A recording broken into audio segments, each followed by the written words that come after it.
Praise the lord. ఆత్మీయ జీవితాన్ని బలపరచుట కొరకు ఒక చిన్న మాట. మనం బైబిల్లో చూసినట్లయితే యోహాన్ రాసిన 3వ పత్రిక 2వ వచనంలో ఒక చక్కని మాట ఈ విధంగా వ్రాయబడి ఉంది. ఏమని అంటే, ప్రియుడా, నీ ఆత్మ వర్ధిల్లుచున్న ప్రకారం నీవు అన్ని విషయములలో వర్ధిల్లుచు సౌఖ్యముగా ఉండవలెనని ప్రార్థించుచున్నాను. In Jesus name amen. ఈ మాట భక్తుడైన యోహాన్ ద్వారా దేవుడు తెలియజేస్తున్నాడు. ప్రియుడా, నీవు ఆత్మలో వర్ధిల్లుచున్న ప్రకారం నువ్వు అన్ని విషయాల్లో వర్ధిల్లాలని నేను నీ కొరకు ప్రార్థిస్తున్నాను అని యోహాన్ భక్తుడు తెలియజేస్తున్నాడు. సాధారణంగా మనుషుల జీవితంలో ఏం కావాలని ఆశపడతారండి? వర్ధిల్లాలి అని ఆశపడుతూ ఉంటారు కదా. ఏ పని చేసినా ఆ పనిలో వర్ధిల్లాలి అని ఆశిస్తూ ఉంటారు. తప్పేం లేదు. మనుషులమైన మనలో వర్ధిల్లాలి, నేను డెవలప్మెంట్ అవ్వాలి అని కోరుకోవడంలో తప్పలేదు.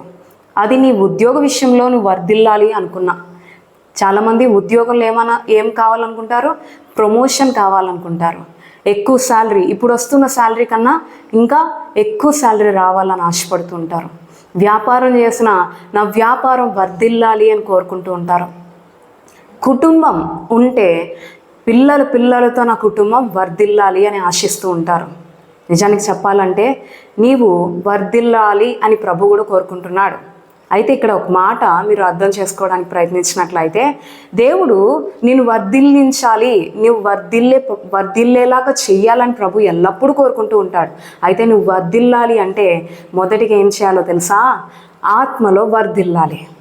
ఇక్కడ భక్తుడు అదే అంటున్నాడు కదా, నువ్వు ఆత్మలో వర్ధిల్లుచున్న ప్రకారం నువ్వు అన్ని విషయాలలో వర్ధిల్లాలని కోరుకుంటున్నాను. మొదటిగా ఈ లోక సంబంధమైన విషయాల్లో నువ్వు వర్ధిల్లాలి అంటే మొదటిగా నువ్వు ఆత్మలో వర్ధిల్లాలి. ఈ సమయమందు నేను ఒక ప్రశ్న వేయాలనుకుంటున్నాను. పరిశుద్ధాత్మ చేత నువ్వు నింపబడ్డావా? పరిశుద్ధాత్మ దేవుడి సహాయంతో నువ్వు నడిపింపబడుతున్నావా? పరిశుద్ధాత్మ దేవుడు నీలో నివసిస్తున్నాడా? ఒక్కసారి పరీక్షించుకో. ఎందుకంటే క్రైస్తవులమైన మనము ప్రభు మనకిచ్చిన ఆదరణకర్త పరిశుద్ధాత్మని నిత్యము పొందుకొని ఈ లోకంలో నడిచేవారిగానే మనం ఉండాలి. పరిశుద్ధాత్మ దేవుని సహాయంతోనే మనం ఏం పని చేసినా చేసేవారిగా ఉండాలి.